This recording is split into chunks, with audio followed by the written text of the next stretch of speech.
જેને 7 રૂપિયામાં વીજળી સરકારને વેચવી છે એ લોકો ખેડૂતોના ખેતરની અંદર આવ્યા છે અને ભોગ ખેડૂતોને દેવાનો અતિ ભૌતિક ધન લાલસા જે ઉદ્યોગપતિઓની છે ને ટોપ ઉપર રહેવાની એના ભોગ ખેડૂતો બને છે.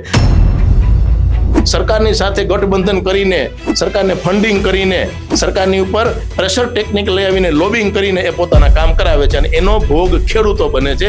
વિરોધ એ વાતનો છે. સ્થાનિક સ્વરાજ્યની ચૂંટણીની અંદર અભૂતપૂર્વ ભારતીય જનતા પાર્ટીનો વિજય થયો, આમ આદમી પાર્ટીની એન્ટ્રી થઈ, કોંગ્રેસને પણ થોડી ઘણી સીટો મળી. આ પછી જ આટલી આક્રમકતા સાથે દરેક વિસ્તારની અંદર જ્યાં વીજ લાઈન પસાર કરવાની હતી એ તાબડતોબ શરૂ કરી દીધું.